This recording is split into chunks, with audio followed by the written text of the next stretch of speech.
All right, super. Welcome to another edition of Between the Covers with Tracy Lawson. Tonight, my guest is Devin terSteeg. Did I get that right? Close enough. terSteeg. Okay, terSteeg. Okay, I wasn't sure. I've only seen it written so far. Yep. Devin terSteeg, and he is the author of Radiosphere. And he has been influenced by authors like Ray Bradbury, George Saunders, Miranda July, Feodor Dostoevsky, and Orson Welles. So, Devin, welcome to the show. Thank you. Thanks for having me. Oh, it's my pleasure. I guess I don't need to ask what inspired you to create the post-apocalyptic world in Radiosphere, but what was your jumping off point and how did you get the initial idea? Good question. The initial just jumping off point was when I read Siddhartha by Hermann Hesse. I absolutely love that novel. And just kind of that length of novel in general has greatly inspired me in my writing. So that's the kind of thing that I wanted to mimic, but obviously I took it my own way. Wonderful. Okay. And you mixed in some philosophy and some history and religion in with all this. So what do you hope that readers are going to take away? Yeah, the great takeaway that I hope readers take is the characters, and they just a connection with, especially Elizabeth. She is kind of my pride and joy of that book. Absolutely. Okay, great. So tell me more about her. What will readers look for when they meet Elizabeth? Yeah, I hope that because she's in a world that is different than what anyone else is in. So I hope that they connect with her on more of a personal level. I tried to make her, even though the two main characters of the story, there's the George and Elizabeth. Elizabeth is much more me than George really is. But yeah, I hope they connect with her on an emotional level because she's very modern, I think. And so I think a lot of people will kind of connect with her. She's definitely a coming of age character more than George is. And I think everyone can connect with that. Sure.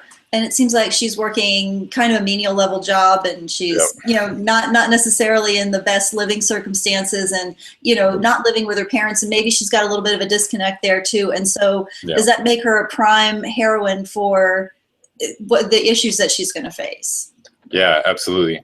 She, when I started writing that's kind of how I was. It was, after moving out with my parents, or from my parents' place, and I was actually, the place that she lives in the novel is exactly where I was living at the place when I started that. She kind of lives in this attic that has a chimney that runs right up the center, and her bed is on one side, and she lives around it, and that's how it was. And so, yeah. It's nice to take those little snippets of real life and incorporate them into your books and into your writing, because that makes it real to you, and it makes it real to your readers too, because something that's actual, not just imagined. So Very much. Searching for meaning in the future and in the past, because there's an awful lot of references to past history because it's set in Boston, and there's hardly a more historic place in the United States than Boston. So it's kind of cool that you chose.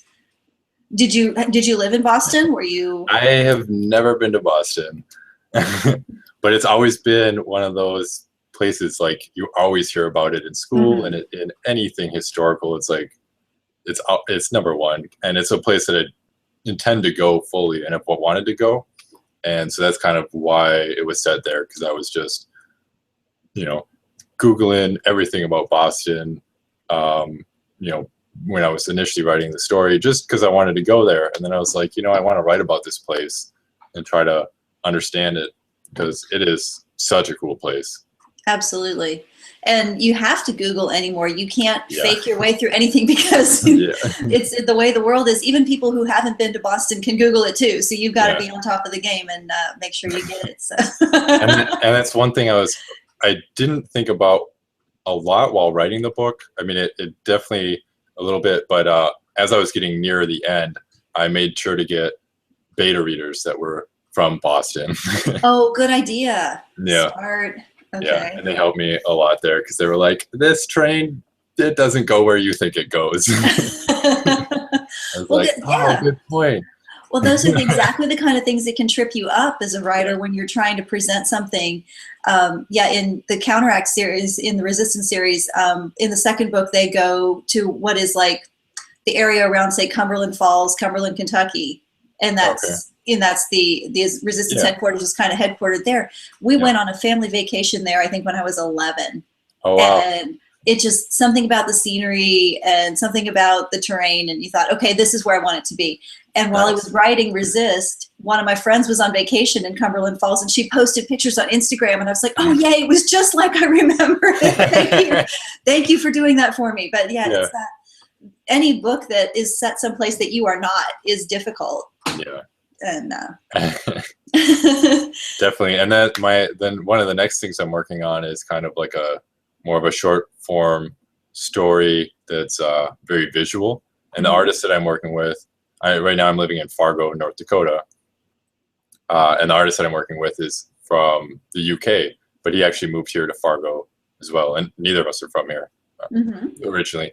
And so we're both working, and he's done like artwork for like lots of different stuff, but obviously very British influenced. And then moving here, he didn't know a lot about the area. I didn't know a lot about the area, but we live here. So we're setting the whole thing here because we can be like, oh, that place over there is pretty interesting. Let's make a story about that.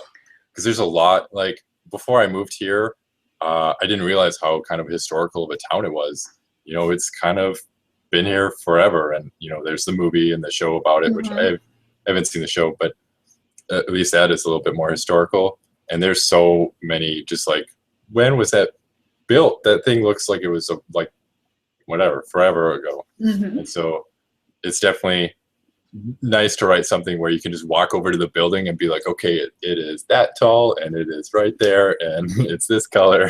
Right. And it's also because you're not familiar with your surroundings, because this is a new place for you and your artist. You're going to look at it completely differently than someplace that you have lived all your life. Absolutely. And that's been really fun too, because it's also gotten us to places that, because I've been here a couple years and he's been here a couple years more than me, like about 4 years, and I've been here about 2 years. And we've gone to places where we're like, I never really thought about going there, but we just saw it as an interesting building and then just started discovering more about it. And it turned out to be much cooler than we thought. Good. That's awesome. Yeah. Yeah, because in my nonfiction book, it's a travel journal written by my great-great-great-grandfather in 1838. And they took a horse and wagon trip from Cincinnati to New York, 55 days on the road, and so I got the journal as a gift when I was living in Florida, and I started researching it and trying to figure out things like the National Road when I, before the internet and before all this stuff. And I was like, I don't really understand. Yeah. Then we moved back to Ohio, and I was like living 3 blocks off the road that my ancestors had driven down as they had gone through Columbus, Ohio.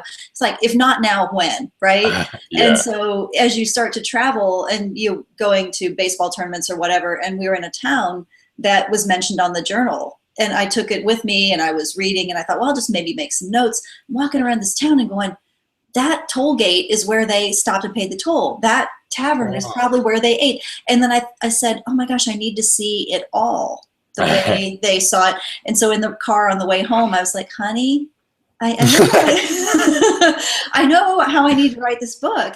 I need to drive the entire way, just like Henry did. That's awesome. Yeah, to my husband's credit, he said, fantastic, go for it. And our little girl was 8, so she got to go with me. She didn't have a choice. Oh, wow. So we did it in 2 weeks instead of 55 days. We did it in 2 separate weeks over 2 summers, but we drove the entire route. And having that firsthand knowledge of a place really does help give you something completely different to your story. So you didn't get a covered wagon?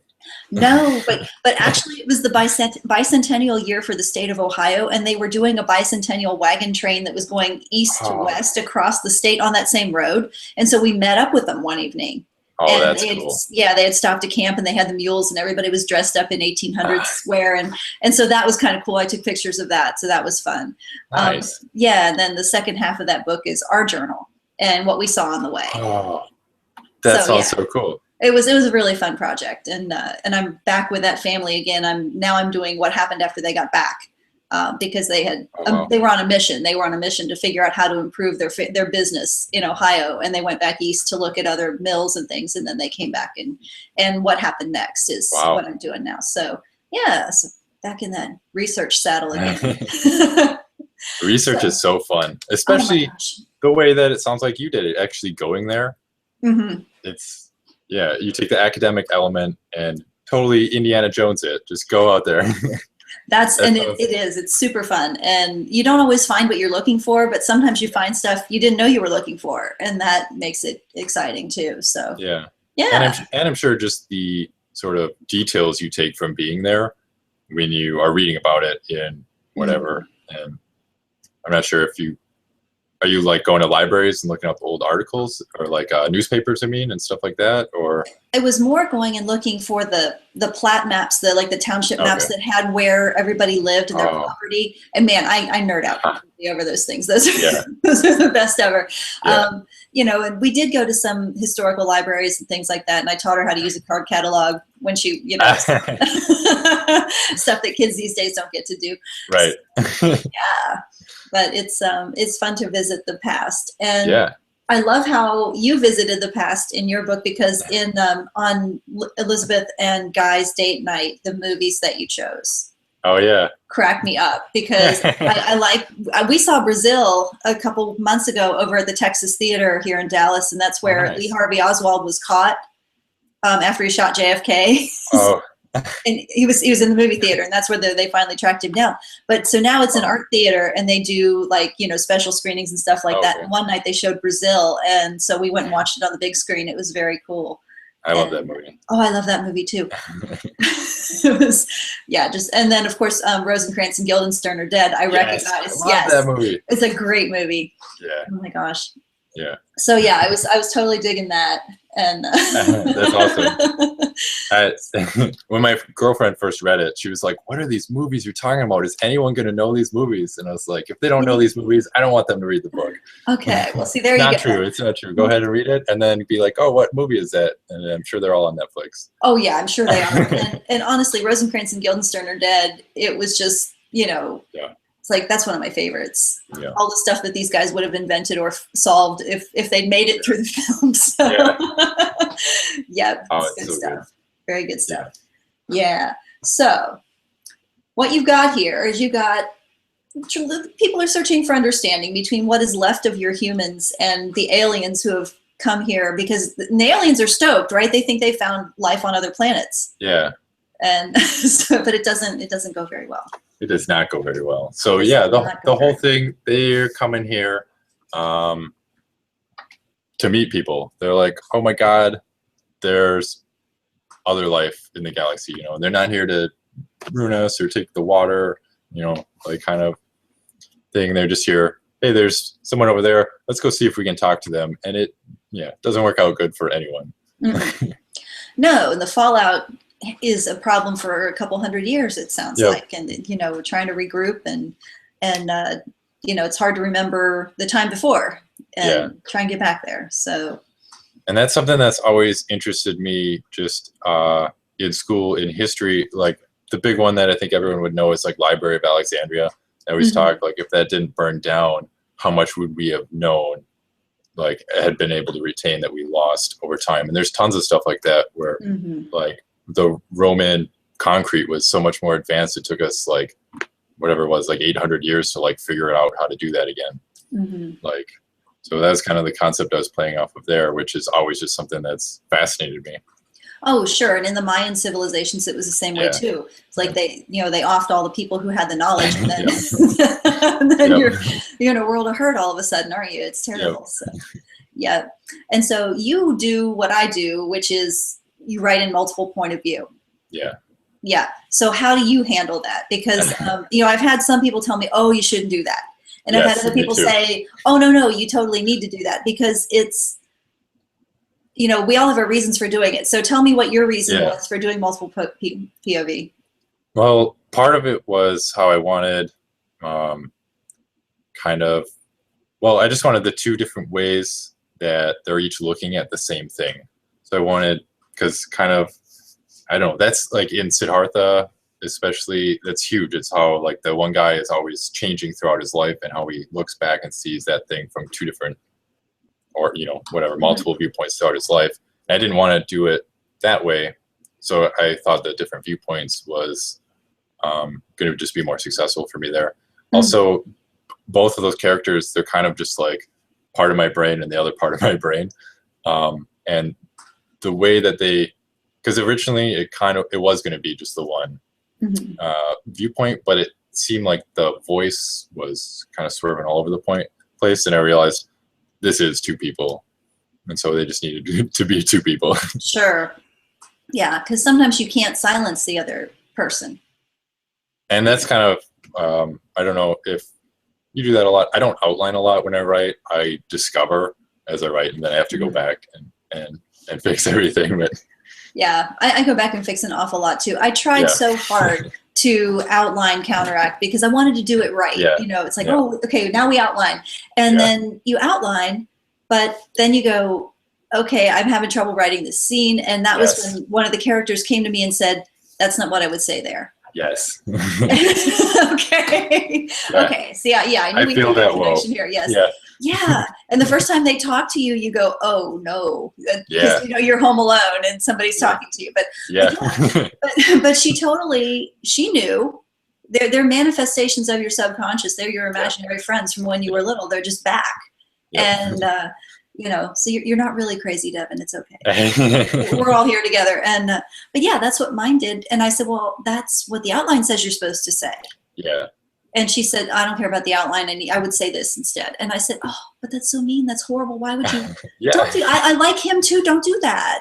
And then she said, well, I need to be who I am right now. Let me be this person so that I can grow. Yeah.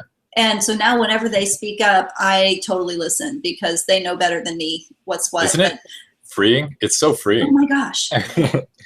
I love it when they show up. I mean, I had the three kids, Tommy, Wes, and Kareen, like they were like at a table with water bottles and their scripts, like we were doing a read through on a play, and they were saying, well, and so who's going to do what? And then I said, well, you're going to do this, and you're going to do this, and then you're going to do the thing that's going to make the and somebody else raised their hand and said, well, could I be the one who does the thing?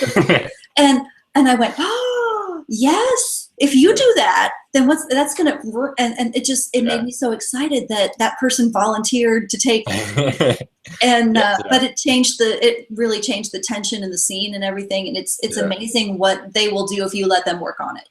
Yeah. And it's so much more organic, and it's more fun. If you're kind of learning things as you write, then it's going to be more surprising for the reader too. Yes. Yes, because you have those moments where you go, oh, to yourself, and it's, where you're like, oh, wow, I had no idea that person knew that or that they felt that way. And when you discover that thing about them, I've had that in the third one, the work in progress that's at the editor right now. I had my husband had said, it's kind of dragging around page like 75. You maybe need to, throw something in there. And I went back and looked at the scene and I was like, I could probably flesh out this conversation between these two people. And as I did, the one guy, I realized, oh my gosh, you've been the bad guy all along. Oh yeah. You have been a bad guy all along. Yeah. And you're a psycho. And, and we always knew that he was somebody you didn't trust, but we didn't realize he was that psychopathic. And and when it came out in the conversation, it just ramped up everything. And you're like, wow, it's kind of fun to go through that first draft and then let the second draft do this and this. It's it's really cool to see what the characters will do once you know a little bit about them. Yeah, that's the thing is once you learn them, because I've had dreams where Elizabeth has come to me and like I wake up and I go, okay, I'm gonna go right now, like because I'm working on a Radio Sphere sequel now, because just as I've been dreaming lately, I mean she hasn't talked to me in a while, and then just all of a sudden she started to, and I was like, okay, it's time to see you again. Oh, that's cool. Yeah, I haven't had dreams yet, but they show up when I'm awake, and that might be a little bit freakier. Nice. Very, very cool. But it's very nice to actually develop that further connection with your characters. Mm-hmm. Yeah. You don't feel like you're actually doing all the heavy lifting. They're telling you the story, and you're like, hold on, slow down, hold on. Oh yeah, No way. you get that like that you see all the way to the end of the tunnel, and there's a light, and then as you're running toward it and writing as fast as you can, the door slams. Yeah. Oh, come on. But it's really, the whole process has been really interesting. It's so exciting. Did you study writing? Do you because we don't know that much about each other. We just know each other. That's true. Marketing club. So I studied literature in college. Awesome. And we did a little bit of where, like, especially reading Gabriel Garcia Marquez, where we would take a scene and like try to rewrite it with our own story. I can't forget what they did, where you just kind of mimic the style. We did that with a few authors throughout college, just periodically to better understand how they were telling their stories. And then I just enjoyed that so much. I would do that with like Siddhartha or Fahrenheit 451, like just my favorite books, just on my own off to the side. And then I realized, like, that this is something that just from doing that, you understand things better. And I'd taken a couple poetry classes in college too, poetry writing classes, and I have a couple published poems out there somewhere. Okay, awesome. Awesome. Yeah. I was a video production major in college. Nice. You wouldn't know it. Our stagehand would say that there's no way I study video because I'm usually the technical dummy in all of this. And because I did send you the wrong link tonight. He said I sent you the VIP pass, but you didn't have the code to get in, so that was my bad. But anyway, well, I made it. Yes, you did. You made it. We were only like a minute late, so even with all the scramble backstage, live theater is awesome. The show must go on. So, but yeah, I studied with Daniel Keyes in college. Nice. And he wrote Flowers for Algernon. Yeah. So yeah, and he was, he won a Hugo Award for it and everything. And I didn't even realize until later that it was made into a musical. Oh, I didn't know that. Yeah. And go figure. I mean, there's even a number where Charlie tap dances with the mouse.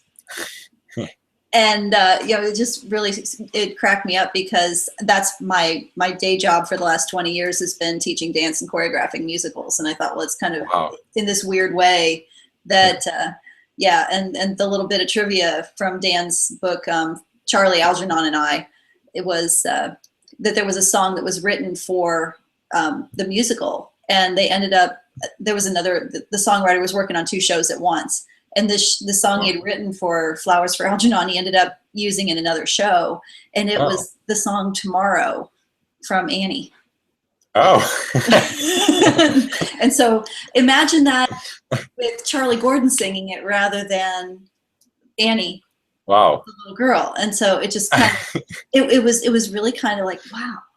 And apparently Flowers for Algernon didn't do all that well. It closed pretty quickly. Okay. But that he kind of made a whole career out of that book, and he was doing some true crime stuff when I was studying with him. There was Billy Milligan. There was a guy in Ohio who had multiple personality disorder, and he had committed some crimes and was found not guilty by reason of insanity because of multiple personality. And that was the first time that had ever happened. And Dan was interviewing him and telling his story, and that was pretty fascinating stuff. Yeah, that sounds very interesting. Yeah. He actually interviewed the guy with multiple personalities? Oh, yeah. Wow.